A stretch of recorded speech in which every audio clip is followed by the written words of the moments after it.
हाय, मी विशाखा. आज चैत्र नवरात्रीचा दुसरा दिवस आहे, म्हणून मी त्याचसाठी आईला माळ चढवायसाठी इथे एक माळ ओवत आहे. मी अशी काही मोठी माळ इथे ओवून नाही राहिली. असे 5-6 फुलांची एक छोटीशी माळ इथे मी तयार करत आहे. अशी हेवी माळ तयार केली की आईची फोटो माझ्या मंदिरातली छोटी आहे, ती एवढी हेवी माळ सहन करत नाही आणि फोटोला चढवले की फोटो अशी समोर झुकते.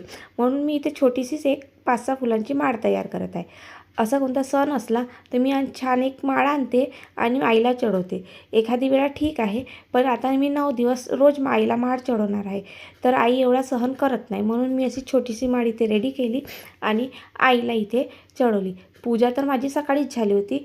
त्यानंतर मी सर्व कामं केले आणि आईला मग त्यानंतर दुपारी मी इथे माळ चढवले. माळ चढवून झाल्यानंतर आम्ही थोडा आराम केले दुपारी आणि त्यानंतर आम्ही थोड्या वेळाने खाली गेले आणि इथे माशूची बघा थोडी मस्ती सुरू आहे. दिवसातून एकदा तर मी माशूला आणतेच. मस्त छान फुलांसंग खेळून राहिली आज. आम्ही थोडा फिरले आणि फिरून आल्यानंतर आम्ही खाली थोडा वेळ बसले. ती इथे काकूनेही पॉपकॉर्न घेतले होते.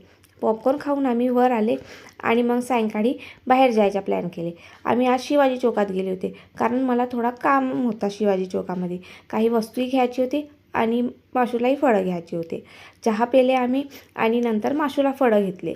माशूला फळं घेऊन झाल्यानंतर आज मावशी घरी एकटीच होती. सर्व मुंबईला गेले होते आणि मावशी आणि आजी घरी एकटीच होती, म्हणून आम्ही मावशीलाही भेटायला गेले. तर इथे मावशीची पूजा सुरू होती. त्यानंतर मावशीने मलाही हळद कुंकू लावले आणि माशूलाही हळद कुंकू लावले. आम्ही आरती केले आणि मग नंतर मावशी स्वयंपाकाला बसली. स्वयंपाक झाल्यानंतर आम्ही जेवण केले आणि घरी यायला निघाले आणि इथेच माझा आजचा व्लॉग संपला. बाय.